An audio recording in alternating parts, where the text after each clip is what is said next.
सब खुश हैं? हालेलुया। ब्रदर आपको प्रभु बहुत आशीष करें।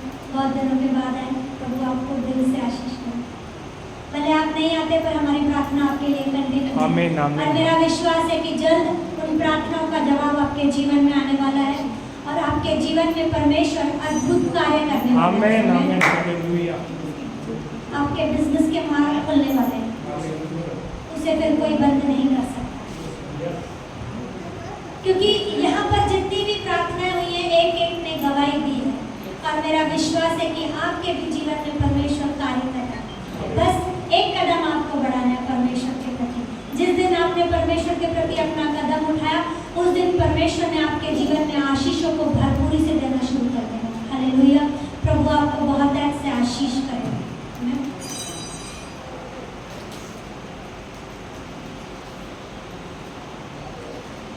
हम वचन में जाएंगे। यूहन्ना 2 अध्याय उसका 1 से पढ़ेंगे।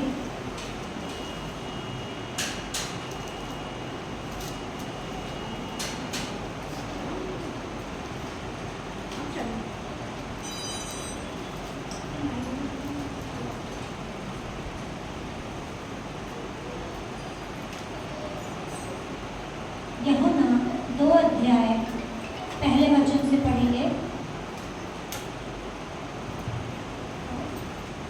फिर तीसरे दिन गलाती के काना में किसी का विवाह था और यीशु की माता भी वहाँ थी। यीशु और उसके चेले भी उस विवाह में निमंत्रित थे। जब दाखलता घट गया तो यीशु की माता ने उससे कहा, उनके पास दाखरस नहीं रहा। यीशु ने उनसे कहा, हे महिला, मुझे तुझसे क्या काम? अब मेरा समय नहीं आया। उसकी माता ने सेवक से कहा, जो कुछ वो तुमसे कहे वही करना। वहाँ यहूदी के शुद्धि करने की रीति के अनुसार पत्थर के 6 मटके धरे थे, जिसमें 2-2, 3-3 मन समाता था। यीशु ने उनसे कहा, मटकों को मैं पानी से भर दो। उन्होंने उन्हें मुंह पे मुंह भर दिया। तब यीशु ने उनसे कहा, अब निकल कर भोजन के प्रधान के पास ले जाओ। और वो ले गए।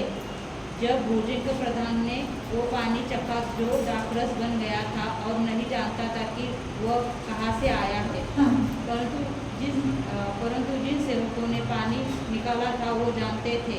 तो भोजन के प्रधानों ने दूल्हे को बुलवा कर उससे कहा, हर एक मनुष्य पहले अच्छा दाखरस देता है और जब लोग पीकर चख जाते हैं तब मध्य में देते हैं, परंतु तुमने अच्छा दाखरस अभी तक रख छोड़ा है। यीशु ने गलाती के काना में अपना ये पहला चिन्ह दिखाकर अपनी महिमा प्रकट की और उसके चेलों ने उस पर विश्वास किया। आमीन, आमीन।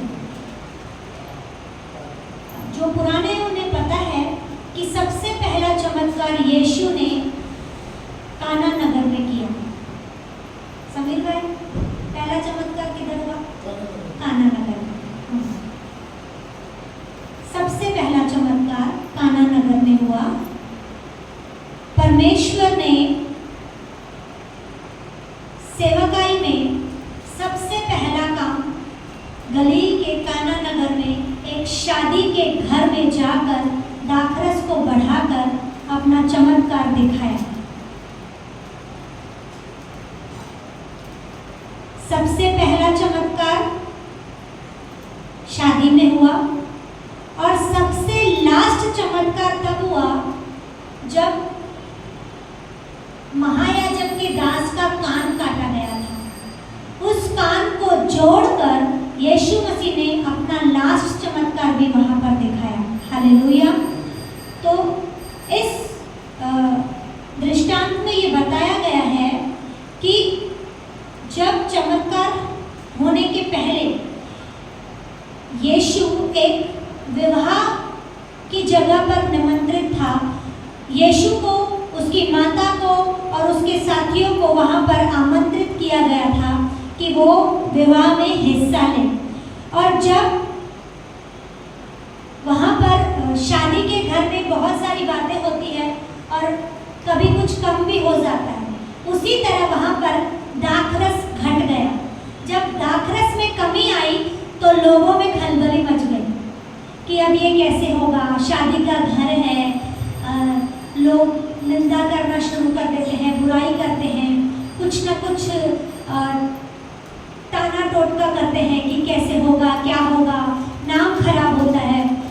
तो उसी समय यीशु की माँ ने यीशु के पास जाकर कहा कि दाखरस घट गया है। तब यीशु ने चौथे वचन में कहा, हे महिला, मुझे तुझसे क्या काम, अभी मेरा समय नहीं आया है। जबकि यीशु उस समय उस कमी को पूरा कर सकता था, पर जब यीशु की माँ ने कहा तो यीशु ने उससे मना कर दिया कि अभी मेरा समय नहीं आया है। पर यीशु की माँ को इतना पता था कि कमी को पूरा करने वाला यीशु मसीह है। शायद इसमें डिटेल तो नहीं लिखी है, पर मेरा ये विश्वास है कि जब ऐसा सुनने के बाद यीशु की माँ वहाँ से गई होगी तो वो घुटने टेक कर पिता के आगे प्रार्थना कर रही होगी कि परमेश्वर इस शादी के घर की में जो घटी हुई है उस घटी को तू भर दे। और यीशु की माँ भी प्रार्थनावादी थी, और जब वो प्रार्थनावादी थी तो स्वर्गदूत भी आकर उसे दर्शन देकर बातें करते थे। ये मेरा विश्वास है कि उस घटी में भी वो वहाँ पर प्रार्थना करना बंद नहीं की होगी। शायद एक जगह बैठकर प्रार्थना नहीं कर रही होगी, पर घूमते फिरते प्रार्थना कर रही होगी, क्योंकि हमारे लिए ये नियम नहीं है कि हम एक ही जगह बैठकर प्रार्थना करें, हम घूमते फिरते भी प्रार्थना कर सकते हैं। ये मेरा विश्वास है कि यीशु की माँ भी वहाँ पर उस हालातों को देखकर प्रार्थना कर रही होगी कि पिता उस घटी को पूरा करें। और आगे जब वचन में लिखा है कि उसकी माता ने सेवकों से कहा, जो कुछ वह तुमसे कहे वही करना। जबकि यीशु ने अपनी माँ को मना कर दिया कि मेरा समय अभी तक नहीं आया है, इस चीज को पूरा करने के लिए मेरा समय नहीं आया है, फिर भी उसने सेवकों से कहा कि जो तुमसे यीशु कहेगा तुम वो ही करना। कहीं ना कहीं उसे यह विश्वास था कि परमेश्वर उस जगह पर अपनी महिमा को प्रकट करेगा, और उसके उस विश्वास के द्वारा, उसकी उस प्रार्थना के द्वारा परमेश्वर ने कार्य किया। जब यीशु की माँ ने उसे बोला कि दाखरस कम पड़ गया है, मुझे नहीं लगता है कि यीशु की माँ को यीशु को बोलने की ज़रूरत थी, क्योंकि यीशु सब कुछ जानता है। वो जहाँ जाता था उसे पहले ही उन चीज़ों का अंदाज़ा रहता था कि वहाँ क्या होने वाला है, क्या हो रहा है। मुझे ऐसा लगता है उसे बोलने की ज़रूरत भी नहीं थी, पर जब हालात ऐसे हो जाते हैं तो शायद वो बोलने के लिए रेडी हो गई कि मैं बोलूं कि यहाँ पर कमी आ गई है, उस कमी को हमें पूरा करना है, तुझे पूरा करना है। और जब यीशु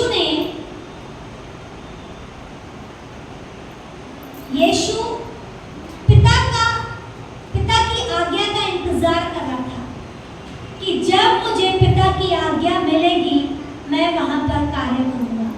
वो अपने पिता के आज्ञा का उल्लंघन नहीं करता, कभी भी नहीं। जब तक उसे पिता की ओर से साइन नहीं मिलता था, पिता की आज्ञा नहीं आती थी, तब तक वो कुछ नहीं करता। वो प्रार्थना करेगा, वो अपने तरह से लोगों को समझाएगा, पर उसके बिना बोलने के वो कुछ नहीं करता। जिस समय परमेश्वर की उस पर आज्ञा आई और उसने उसी समय उस घटी में अपने चमत्कार को दिखाकर घटी को पूरा किया। आगे लिखा है कि यीशु ने उनसे कहा,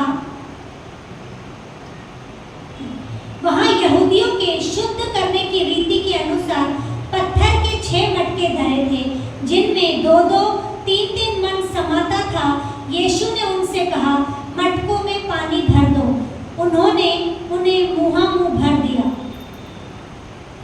मैंने एक पिक्चर देखी है कि वो मटके कैसे थे, वो सुराही की तरह, मतलब इस टाइप का ऐसा शेप बना हुआ, ऊपर से ढक्कन लगा हुआ, और मटके भी इतने बड़े बड़े, मैंने एक इमेज देखी है, इतने बड़े बड़े मटके थे। उन मटकों में उन्होंने जब पानी को भरा तो वो पूरा भरा हुआ था। ऐसा नहीं कि उन्होंने आधा भरा और यीशु ने बोला और वो पानी बढ़ गया, उन्होंने पूरा का पूरा भर दिया। पर यीशु ने कहा कि इन पुरानी मशकों में दाखरस नहीं बना, क्योंकि पुराने में अगर वो नया दाखरस जाता तो वो खराब हो जाता, फट जाता। जैसे अभी गर्मी का माहौल चल रहा है, या समझो हम दूध भी एक ही पतीले में गर्म करते हैं, एक ही पतीले में, तो वो 2 दिन के बाद फटता ही है। उसी तरह यीशु ने भी नए दाखरस को नए बर्तनों में बनवाया, और उसका सिर्फ बोलना दाखरस, पानी दाखरस में बदल गया बोलने के द्वारा। कितना उसके ऊपर सामर्थ था, कितना सामर्थ। आज हम किसी को बोलते हैं तो वो बोलने से दुष्ट आत्मा भी तुरंत नहीं जाती है, या किसी के लिए हम प्रार्थना करते हैं तो बहुत बार उसके जीवन में तुरंत कार्य नहीं होता।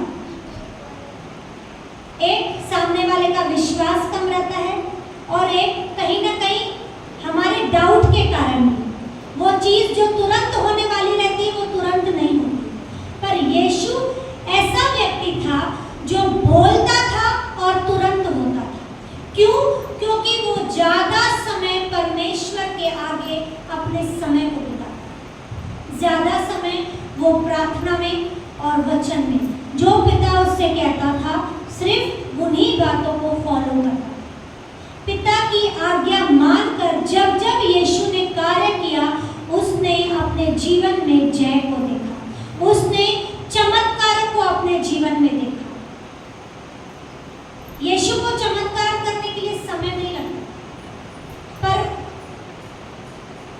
इन दिनों में भी उसने पिता की आज्ञा का वेट किया कि जब मुझे पिता की आज्ञा मिलेगी मैं तभी यहाँ पर कार्य करूँगा। क्या जब यीशु शादी वाले घर में आया, शादी वाला घर तो कॉमन रहता है, कुछ ना कुछ गड़बड़ी होती है, कभी लफड़ा होएगा, कभी कभी घटी आएगी, कभी कोई कुछ किस्म से बात बोलता है, कभी आजकल भी होता है। संसार की शादियों में बोलो, बिलीवर की शादी में बोलो, कुछ भी बोलो, कहीं ना कहीं कोई ना कोई उठ के ज़रूर बोलता है कि यहाँ पर ये होना चाहिए था, यहाँ पर ये होना चाहिए था। उसी तरह इस शादी वाले घर में भी गड़बड़ी हुई, दाखरस घटा, पर यीशु ने समझदारी के द्वारा कार्य किया, पिता की आज्ञा के अनुसार कार्य किया। और जब उसने पिता की आज्ञा को मानकर कार्य किया तो वो जो दाखरस था पहले से ज़्यादा टेस्टी बना, पहले से ज़्यादा। अगर वो अपनी माँ के बोलने के अनुसार अगर वो दाखरस बनाता तो शायद टेस्टी नहीं बनता, या जो बरकत आनी थी वो बरकत नहीं आती। पर उसने अपने माँ को सेकंड स्थान दिया, पहला स्थान उसने पिता को दिया, क्योंकि उसे पता था कि जो आशीष मेरा पिता मुझे देगा वो मेरी माँ नहीं दे सकती। और उसने अपने माँ को साइड करके पहला पिता की आज्ञा को माना और बाद में चमत्कार किया। और जब चमत्कार हुआ तो परमेश्वर की बड़ी महिमा हुई। हालेलुया। इसी चमत्कार को देखकर दूसरा भी चमत्कार हुआ। हम एक वचन और पढ़ेंगे,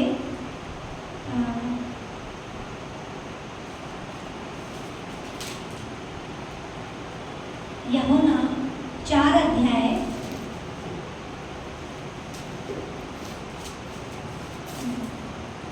उसका 46 से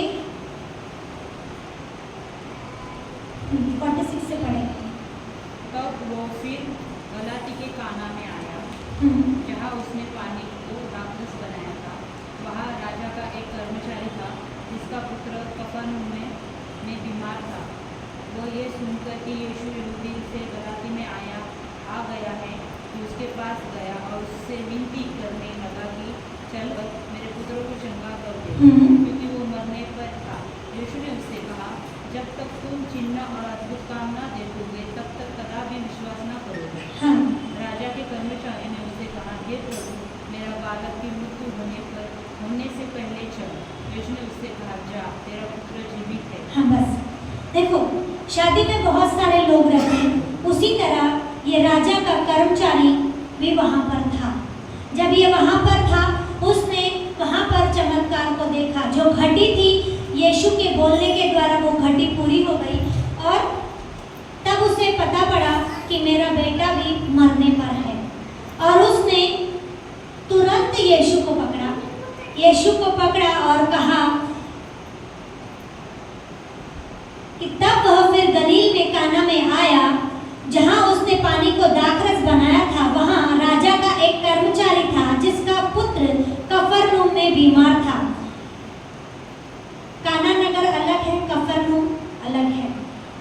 वह यह सुनकर कि यीशु यहूदिया के गलील में आ गया है, उसके पास गया और उससे विनती करने लगा कि चलकर मेरे पुत्र को चंगा कर दे। और राजा का कर्मचारी यीशु के पास जाकर विनती करने लगा कि जैसे तूने पानी को दाखरस में बदल दिया, घटी को तूने भरपूरी में बदल दिया, उसी तरह चल और मेरे बेटे को भी चंगा कर दे। हालेलुया। जब यीशु से वो विनती करने लगा, तब यीशु ने कहा, जब तक तुम चिन्ह और अद्भुत काम न देखोगे तब तक कदापि विश्वास न करोगे। यीशु का चमत्कार उसने काना नगरी में देखा, शादी के घर में देखा। तभी यीशु ने कहा कि तुम चिन्ह चमत्कार देखकर मेरे पास आए। वो बिना चिन्ह चमत्कार को देखकर यीशु के पास नहीं जाता। उसने देखा कि यीशु ने वहां पर कार्य किया है, तो वही है जो मेरे बेटे को भी चंगा कर सकता है। आज हम भी बहुत बार यीशु के पीछे तब आते हैं कि हाँ, वो मेरे जीवन में कार्य करेगा, कि उसने मुर्दे को जिलाया, उसने बीमार को चंगा किया, उसके पास पैसे नहीं है, उसने वहाँ पर प्रार्थना की तो उसके जीवन में पैसों की आशीष आ गई। इनका घर बिखरा हुआ था, इसका घर बन गया। जब हम देखते हैं तब यीशु के पास आते हैं, नहीं तो यीशु के बारे में बताने के बाद भी हम नहीं आते। इसीलिए यीशु ने कहा कि जब तक तुम चिन्ह और अद्भुत काम न देखोगे तब तक कदापि विश्वास न करोगे। थोमा ने भी यीशु पर विश्वास नहीं किया कि वो फिर से जिंदा उठा है। जब तक उसने उसके हाथों में उंगली डालकर नहीं देखी तब तक उसने विश्वास नहीं किया। जबकि यीशु मरकर फिर आ चुका था, पर थोमा ने विश्वास नहीं किया। हम भी बहुत बार थोमा की तरह यीशु पर विश्वास नहीं करते हैं, सुनते हैं पर मानते नहीं हैं। जब तक हम अपनी आंखों से चिन्ह और चमत्कार नहीं देखते हैं तब तक हम उन चीजों पर विश्वास नहीं करते। संसार में भी बहुत सारे ऐसे लोग हैं जो चिन्ह चमत्कार करते हैं और लोगों को वही चाहिए रहता है कि जो हो रहा है वो हमें कोई बताए। बहुत सारे पंडित को देखते हैं, बहुत सारे बाबाओं को देखते हैं, जब तक वो कुछ बताएंगे नहीं तब तक उसके पीछे कोई जाता नहीं, फ्यूचर बताने वाला है। जब हम यीशु पर विश्वास नहीं करते थे तो कोई बोलता था ये हाथ देखकर आपको सब बताएगा, और हम हाथ दिखाने जाते थे, भाई मेरा भी हाथ देखकर बताओ कि क्या लिखा है। खुशी होती थी कि हमको पता पड़ेगा हमारे हाथों की लकीरों में क्या है। पर मैं प्रभु का धन्यवाद करती हूँ, मैं जब भी गई उसने लकीरें बनी नहीं है, उसने कभी भी मुझे नहीं बताया। तो मैं प्रभु का धन्यवाद करती हूँ कि मैं उन पंडितों से बच गई, क्योंकि वो पंडित आपको वही बताएंगे जो आपके साथ होता है, जो होने वाला है वो कोई भी नहीं बताता। आप उसको बोलेंगे मेरे घर का हालत ठीक नहीं है, ऐसा ऐसा चल रहा है, वो उन्हीं बातों को लेकर आपके आगे एग्जाम्पल को बता देंगे। और जब आप बोलेंगे कि आगे का बताइए, आगे क्या होगा, तो वो बोलेंगे आप ऐसे ऐसे उपवास करो, ऐसे ऐसी पूजा पाठ करो, आगे आपके ऊपर विपत्ति नहीं आएगी। पर क्या कभी ऐसा हुआ? कितने भी आप पूजा पाठ कर लो, कितने भी उपवास कर लो, कितने भी हवन कर लो, वो विपत्ति जो आने वाली रहती है वो आती है, वो नहीं जाती। क्योंकि कोई भी आपके फ्यूचर को नहीं बता सकता, कोई भी नहीं बता सकता। सिर्फ एक यीशु है जिसे हमारा फ्यूचर पता है। अगर अपने फ्यूचर को जानना है ना, यीशु के पीछे होना शुरू हो जाओ। आपको किसी के पीछे चलने की जरूरत नहीं पड़ेगी। आपकी आने वाली तकलीफें भी आपको परमेश्वर खुद बता देगा कि ऐसा होने वाला है, तो उस चीज के लिए प्रार्थना कर ताकि वो बातें होने से रुक जाएं। ये मेरे साथ हुआ है। प्रभु का धन्यवाद करती हूँ कि जब जब प्रेयर लाइफ स्ट्रांग हुई है ना, परमेश्वर विजन के द्वारा, ड्रीम्स के द्वारा पहले ही होने वाली बातों को बता देता है।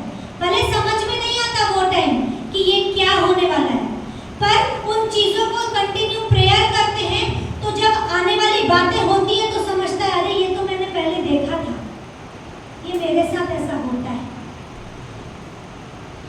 फ्यूचर जानना है ना, परमेश्वर के साथ बैठना शुरू करो। जितना आप यीशु मसीह के साथ बैठोगे, आने वाली विपत्ति, आने वाली आशीषें आपको प्रभु बता देगा। क्योंकि यीशु के बिना कुछ भी नहीं है। कोई पंडित बाबा कोई कुछ नहीं कर सकता जो हमारा यीशु कर सकता है। हालेलुया। चिन्ह चमत्कार आपको वो भी दिखाएंगे, मेरा यीशु भी दिखाएगा, पर वो कुछ समय के लिए रहता है। जो चीजें हो जाती हैं, पर हमारा यीशु वो दिखाता है जो होने वाला रहता है। हालेलुया। हमारा परमेश्वर अद्भुत है। किसी ने अब तक, मुझे नहीं लगता कि किसी ने मुर्दे को जलाया होगा, पर मेरे यीशु में वो सामर्थ्य है। मैं खुद मरकर वापस आई। मैं दूसरों की बात बोलूंगी नहीं। जो परमेश्वर ने मेरे साथ किया है ना, वो मैं आपको बताऊं। परमेश्वर ऐसा महान है जो मरे हुओं को फिर से उठाकर अपने राज्य के लिए खड़ा कर सकता है। वो आपके भी जीवन में बहुत कुछ कर सकता है। हालेलुया। एक समय था जब हमारे अचानक से हमारे घर की नहीं बोलूंगी, हम पति पत्नी की कंडीशन बोलूंगी। घर के हालात बहुत अच्छे थे। जैसे हम परमेश्वर में बढ़ने लगे, बातें आनी शुरू हो गई। जबकि घर में सबको पता था कि हम विश्वासी हैं, हम प्रभु के अलावा कुछ नहीं करते। तब तो जॉइंट फैमिली, बहुत बड़ा घराना था, सबको टाइम टू टाइम खाना, टाइम टू टाइम काम, सब कुछ। अचानक हालात बदलने लगे। क्यों? क्योंकि हमारा दर्जा बढ़ने वाला था और वो शैतान को हजम नहीं होता कि ये बढ़ेंगे तो उसका काम खत्म हो जाएगा, उसको वो बर्दाश्त नहीं होता। और वही चीज होनी शुरू हो गई जो इतने सालों से हमारे साथ नहीं होता था, वो अचानक होना शुरू हो गया। हमें समझ में नहीं आता था कि ऐसा अचानक क्या हो रहा है। क्योंकि मैं घर में सबसे छोटी, मुझे कभी किसी ने ऊंची आवाज में बात नहीं की, कभी किसी ने नहीं। पर से हालात बदलने लगे, घर वालों को हमारा कुछ अच्छा लगने नहीं लगा। तब बच्चे छोटे थे, वो कुछ करते तो उनको अच्छा नहीं लगता, हम कुछ करते तो उनको अच्छा नहीं लगता। घर का काम बांटा हुआ था कि बड़ी भाभी को क्या करना है, मुझे क्या करना है। सब कुछ करने के बाद भी गड़बड़ी होती थी। पता नहीं क्यों, किस चीज से गड़बड़ी होती थी हमें नहीं मालूम, पर होती थी। समय समय से काम भी होता था, पर फिर भी टोक टाक शुरू हो गई। ऐसे नहीं चलेगा, ऐसे नहीं चलेगा, ये नहीं करना है तुमको, वो नहीं करना है। सब तो कर रहे हैं, फिर क्यों? जब दोपहर में जेंट्स आते थे तो उन्हें गरम गरम खाना दिया जाता था, उसके बाद हम लोग लेडीज खाते थे। पहले जेंट्स को दिया जाता था, वो भी रेडी, शुरू से जो आदत थी वही करते थे। और चर्च जाना रहता था 4 बजे, 3:30 बजे का टाइम रहता था। जो सेवा में थे उन्हें जल्दी जाना पड़ता था। बाकी लोगों का समय 6 बजे था, पर हमारे लिए समय जल्दी था। तो वो काम करते करते 3:30 ऐसे ही बज जाता था। तो कब खाना खाऊं, कब वहां जाऊं, क्योंकि वहां का धुन लगा रहता था, वहां जाना है, वहां जाना है, वहां जाना है। बहुत बार खाने को छोड़ देते थे कि जाने दो, क्योंकि मुझे टाइम लगता है खाना खाने में, मैं धीरे धीरे खाती हूँ। वो भी छोड़ के भागते थे कि नहीं, पहले प्रभु का घर, खाना तो बाद में खा लेंगे। चलता था ऐसे, चलते चलते चलते पता नहीं क्या हुआ, किसी ने मम्मी पापा को कुछ ऐसा बोला कि क्या, उनको फिर हमारा समझ में नहीं आता कि हमें तुम्हारा चर्च जाना पसंद नहीं। जबकि विश्वासी बैप्टिज्म लिया हुआ, और वो भी उन्हीं चर्च में जाते थे जहां हम जाते थे, बल्कि मेरे से पहले वो जाते थे।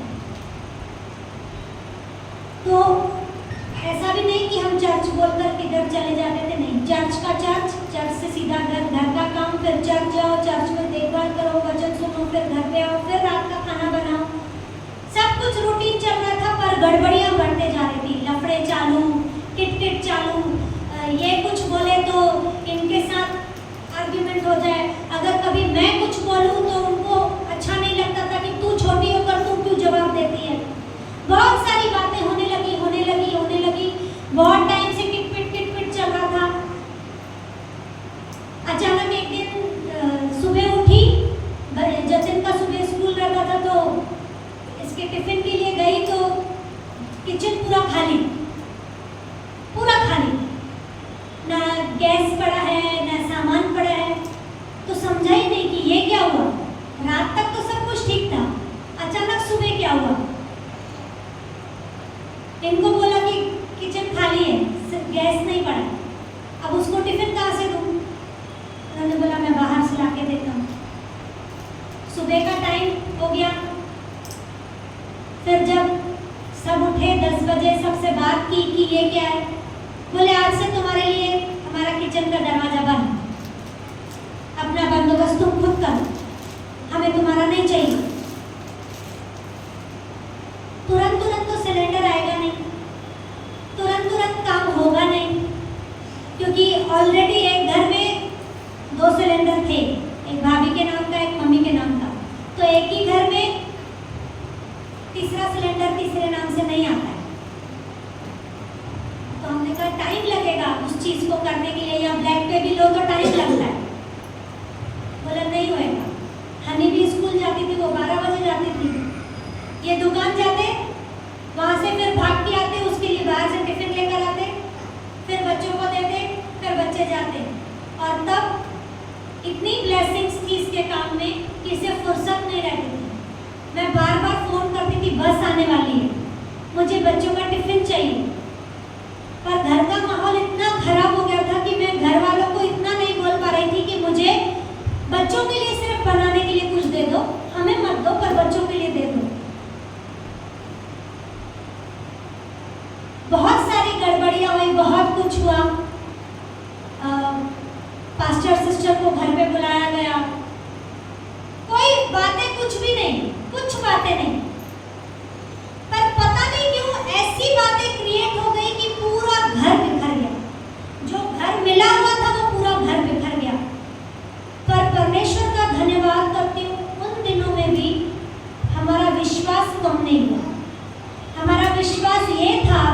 कि जो परमेश्वर बनाता है उसे तोड़ता नहीं, उसे वो फिर से बनाकर रहेगा। और उसी विश्वास के द्वारा हमारी प्रार्थना बढ़ते गई, कम नहीं हुई बल्कि बढ़ते गई। हालात कैसे भी हो रहे थे पर प्रार्थना बढ़ते गई। और उन दिनों मेरी खुद की प्रार्थना रात भर होती थी। रात को जब सब सो जाते थे, मैं रात में बैठ कर 2-2, 3-3 घंटा प्रार्थना करती थी, बहुत देर, क्योंकि उस समय कोई आवाज नहीं था, कोई किटपिट नहीं था, किसी का कुछ नहीं। आराम से रात में कोना पकड़ कर बैठती थी, बहुत देर तक प्रार्थना। और परमेश्वर ने उन हालातों में भी इतना अद्भुत संभाला कि जो एक घर में तीसरा सिलेंडर नहीं आता है, वो भी कार्य परमेश्वर ने किया। सिलेंडर भी हमें 2-4 दिन के अंदर मिल गया, 2-4 दिन के अंदर खुद का कार्ड भी बन गया, राशन कार्ड, सब कुछ हो गया। एक ही घर में तीसरा एड्रेस, मतलब एक ही घर में 3 लोगों का अलग अलग। वो कुछ बोलते हैं, ऐसा नहीं होता है, पर परमेश्वर ने वहां पर भी कार्य किया। पर मुझे ऐसा था कि मैं ऐसे माहौल में ज्यादा दिन नहीं चल पाऊंगी। घर के हालात ठीक हो चुके थे, क्यों? क्योंकि अपना किचन अलग हो गया था। चौल में कैसा रहता है कि एक ही रूम में उधर ही सब कुछ, वैसे ही मतलब घर भले मेरा, आप लोगों ने देखा है बड़ा घर है, पर जो मेरा रूम था ना, उसी रूम में सब कुछ था। वहीं पर ही छोटा सा साइड में किचन, वहीं पर ही बच्चों की पढ़ाई का, वहीं पर ही राशन, वहीं पर ही जूठे बर्तन रखना, वहीं पर ही मैले कपड़े रखना। वो एक ही रूम में परमेश्वर ने मेरी गृहस्थी बना दी थी। घर बड़ा होने के बाद भी एक ही रूम, और मुझसे वो सहन नहीं होता था कि कब तक मैं एक ही रूम में रहूं, कब तक। घर का माहौल भी ठीक था, सबका बातचीत वापस शुरू, सब कुछ अच्छे से चल रहा था, पर जो डिस्टेंस आ गया था ना, वो मिट नहीं रहा था। वो मिलना जरूरी था। उस मिलने के लिए परमेश्वर से प्रार्थना बहुत जरूरी, और वो हमने कभी बंद नहीं की। ऐसा चलते गया। अचानक वो एक रूम में मैंने 3 साल निकाले, एक रूम में 3 साल। और उस 3 साल के दौरान मेरी हालत बहुत खराब हो गई, क्योंकि मुझे गर्मी बर्दाश्त नहीं होती है, और खाना बनाने के समय पंखा बंद करना पड़ता है। कुछ भी करो तो पंखा बंद करो, और वो बर्दाश्त नहीं होता। और मेरा रूम में वैसे भी बहुत गर्मी है, बाकी पूरा घर ठंडा है, पर मेरा रूम बहुत गर्म है।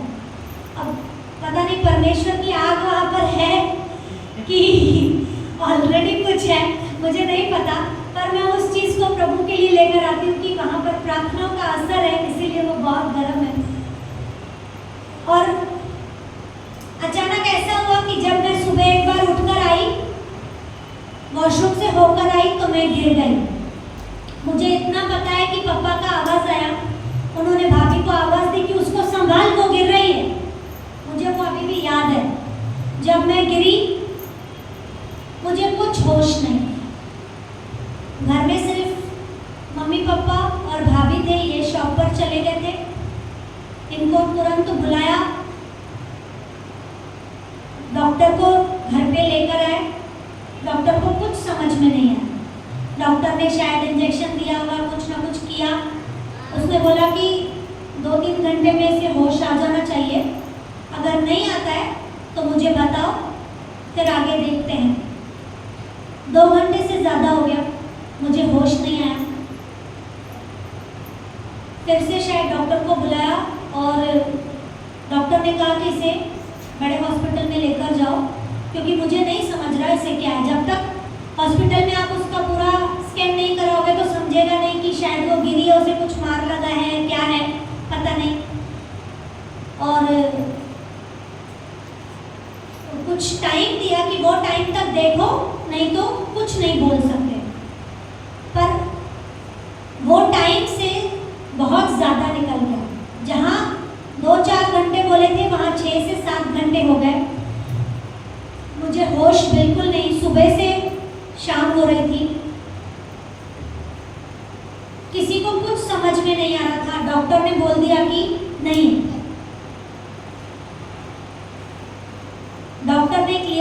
कि नहीं है। आप भले किधर भी दिखा कर आओ, नहीं।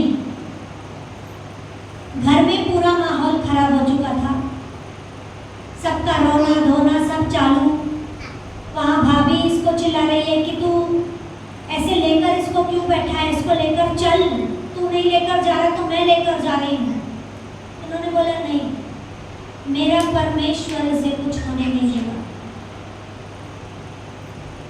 और जो हालात उस समय थे, उस हालातों से डॉक्टर ने भी बोल दिया कि नहीं है, पर इनके विश्वास के द्वारा जो नहीं होना था वो नहीं हुआ। पास्टर वगैरह को भी बुलाया था, उन्होंने भी बहुत कुछ समझाया, इसको बहुत कुछ बोला। शायद परमेश्वर की योजना थी। अगर उस समय जो मैंने प्रार्थना को बोया था या जो इनका विश्वास था, अगर वो कम हो जाता या प्रार्थनाओं का बीज मेरा नहीं डला होता तो आज मैं यहाँ पर खड़ी नहीं होती। और परमेश्वर का धन्यवाद कि सुबह 9 या 10 बजे मैं गिरी थी, शाम को 4 या 5 बजे मुझे होश आया।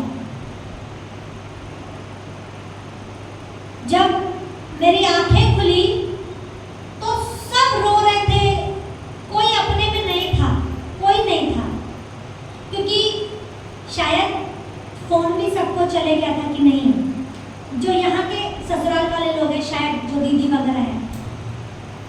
और जब मेरी आंखें खुली तो इनको देखा, बच्चों को देखा, तब ये सारी बातें मुझे बाद में बताई कि ऐसा ऐसा हुआ। तो प्रभु का विश्वास इतना लेवल बढ़ गया कि जो डॉक्टरों ने बोला कि नहीं है, कि 4 घंटे से ज्यादा अगर इसको हुआ तो हम कुछ नहीं कर सकते। 4 से 6 या 7 घंटे हो चुके थे। परमेश्वर ने उस हालात में मुझे फिर से खड़ा किया और ये असंभव था, क्योंकि माहौल पूरा अलग था, कुछ नहीं था, मेरे शरीर में जान भी नहीं बची थी। और तब इन्होंने मेरे को बोला तुझे क्या चाहिए। मैंने तब बोला मुझे अपना घर चाहिए। मुझे सिर्फ एक घर का था कि मुझे सिर्फ घर चाहिए, मुझे कुछ नहीं चाहिए, क्योंकि परमेश्वर की दया से मेरे पास सब कुछ था। हाँ, वो घर भी था, रूम में भी सब कुछ बना हुआ था, जो माहौल बिगड़ा हुआ था वो भी बन चुका था, पर जो दूरी आ गई थी ना, वो दूरी हटी नहीं थी, वो मुझे महसूस होती थी कहीं ना कहीं। क्योंकि उन 3 सालों में बहुत कुछ ऐसा हुआ जो मेरे समझ से बाहर था, जो कभी देखा नहीं था। और जब मैंने इनको बोला कि मुझे अपना घर चाहिए, और तब परमेश्वर की दया के अनुसार हमने अपना घर भी लिया, तो इनको कहीं ना कहीं ये था कि मैंने पूरी अपनी जिंदगी इस घर में दे दी, सब कुछ किया। तब मैंने बोला था अगर परमेश्वर ने हमारे लिए रखा है तो आप दुनिया के किसी भी कोने में रहोगे, परमेश्वर आपको देगा, आपका कोई छीन नहीं सकता। क्योंकि वचन कहता है मजदूर को मजदूरी मिलनी चाहिए, जिसका जो हक है उसे वो मिलता ही है। प्रभु गवाह है, हमने घर से 1 रुपया नहीं लिया, हम खाली हाथ गए, पर परमेश्वर का धन्यवाद, जब हम उस घर में गए, जो रिश्ते थोड़े बहुत बिखर गए थे वो परमेश्वर ने फिर से जोड़ दिए। जो दूरियां आ गई थी वो दूरियां मेल मिलाप में बदल गई। और खुद पापा ने, मम्मी ने बोला कि हमने लोगों की बातों पर आकर विश्वास किया और जो हमें नहीं करना चाहिए था हमने वो कर दिया। तो ये प्रार्थनाओं का जवाब है, क्योंकि हम जब प्रार्थना करते हैं तो परमेश्वर उन प्रार्थनाओं के द्वारा छुपी हुई बातों को जाहिर कर देता है। और जो बातें उनसे हुई उन्होंने वो मानी कि हाँ हमसे ये हुआ, और उसी समय मन एकदम साफ हो गया। जो थोड़ा बहुत था वो मन साफ हो गया। जो मेरे पास कुछ नहीं था, 1 रूम में मेरा घर था, 1 रूम के द्वारा परमेश्वर ने मुझे 1 BHK फ्लैट दिया।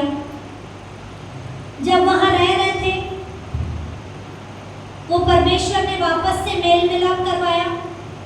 और जब मम्मी परमेश्वर के पास गई तो पापा का ये मन था कि हम वापस उनके साथ आकर रहें, जबकि भाभी पहले ही रहती थी।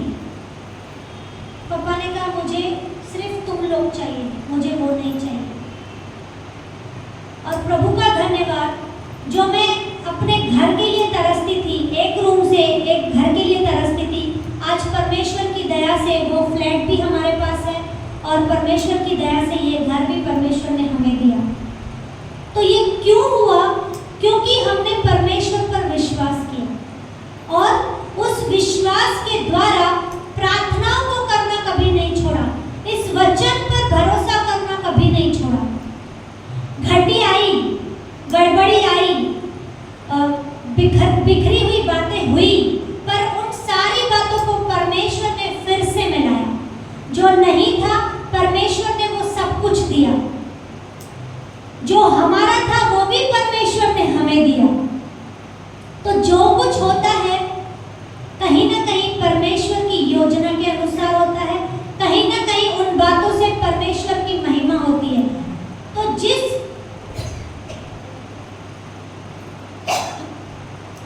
परमेश्वर के पास वो सामर्थ है, जिसने मुझ जैसे मुर्दे को खड़ा करके अपनी महिमा के लिए तैयार किया, वो आप सबों के जीवन में भी अद्भुत कार्य कर सकता है और वो करता भी है। बस थोड़ा सा कदम बढ़ाना है।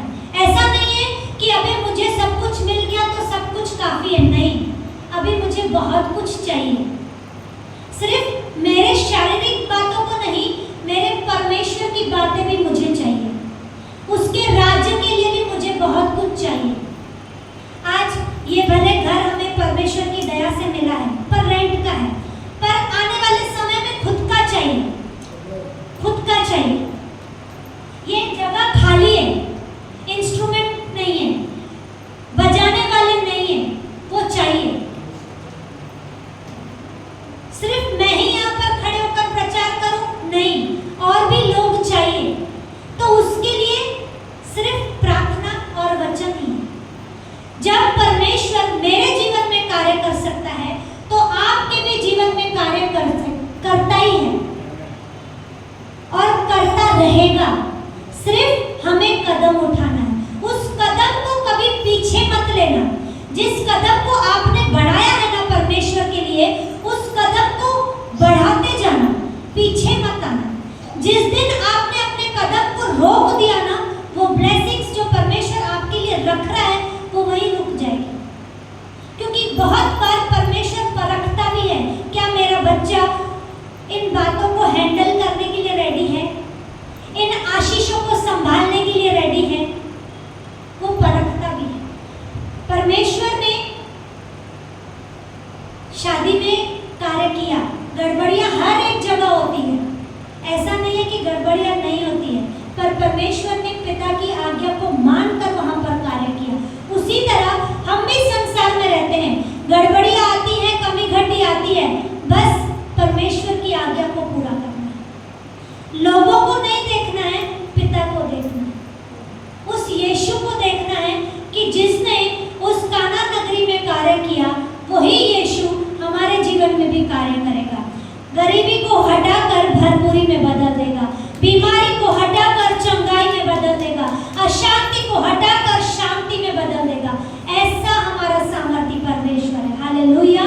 जो चमत्कार परमेश्वर ने इन वचनों में बताया है, वही चमत्कार हमारे जीवन में भी वो करता है। और चमत्कार भी आपके अंदर ही है, हमारे अंदर ही है। उस चमत्कार को बाहर निकालने के लिए आपको कदम उठाना है। जैसे इस राजा का एक कर्मचारी भी यीशु के पास दौड़ा, हमें भी यीशु के पास दौड़ना है। जब हम दौड़ेंगे तो सफलता को अपने जीवन में पाएंगे। आमीन। परमेश्वर इस वचन के द्वारा